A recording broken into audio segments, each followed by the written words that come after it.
Hello, this is Rubath presenting the presentation on the Sherman Antitrust Act. So let's begin.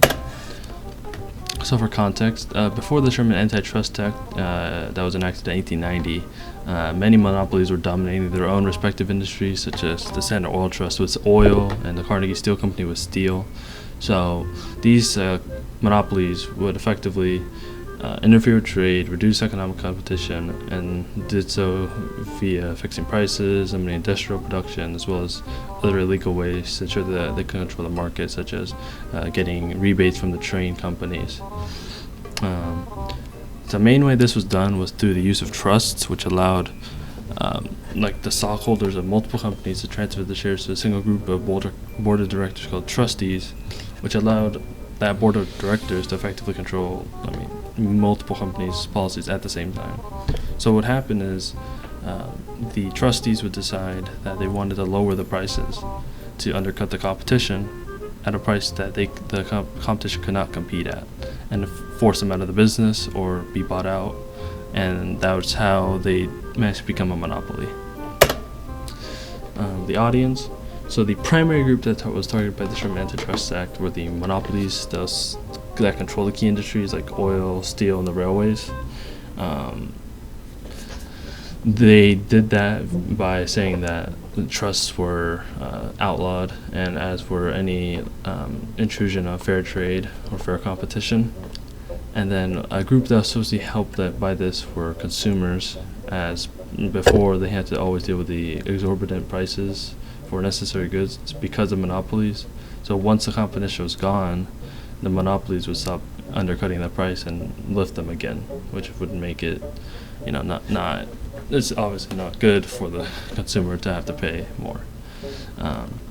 Another group that was supposed to benefit from this act are the competitors to the monopolies, as they were forced out of the industry before because of how much the trust could undercut prices because of the rebates that the train companies gave. For example, the Standard Oil Company could undercut the other oil refineries in Cleveland because of the rebates that the railways gave them.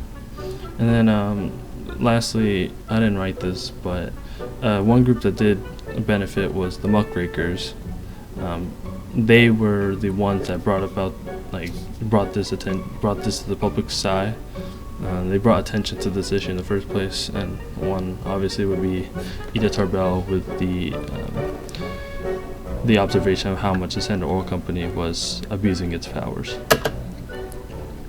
So for perspective, one group that was in support of it were the muckrakers, as I mentioned, Ida Tarbell being one of the main ones. They were, again, investigative journalists who uncovered the conspiratorial behaviors that the monopolies were enacting. So consumers and competitors were also in support of the act. And lastly, reform politicians like John Sherman were in support of the act. They all believed that the policies that the monopolies were enacting were not illegal, were unethical, and believe that there should be a law passed against it. Opposers of this bill would be the monopolies, as they want to keep control of their industries, and also while the bill was passed with almost unanimous support at the time, most people in Congress wanted to just pass a bill to appease the public without actually doing anything. This was seen when the Department of Justice under Grover Cleveland's administration didn't really enact the Sherman Antitrust Act very often. So, they may have not went out and said it, but they were, definitely not for it. So the purpose and the significance. The purpose of this act was to dissolve monopolies, trusts, and cartels, as well as stopping any group that tried to restrict free trade or any group that tried to force this competition out from their market.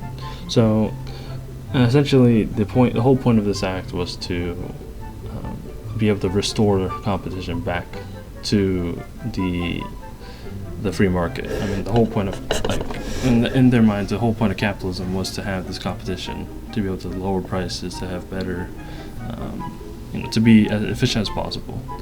And the significance of this is that this was the first federal act. There were state acts that were passed before, but this was the first federal act that outlawed monopolistic business practices. And though it wasn't, as I mentioned, that wasn't enforced initially because of lack of government support, it was later used to dissolve the Standard Oil Trust, and then in the 1980s it was used to dissolve the Bell Systems, which is now AT&T as a big sub of that. So, yeah, that's the Sherman Antitrust Act. Thank you for watching.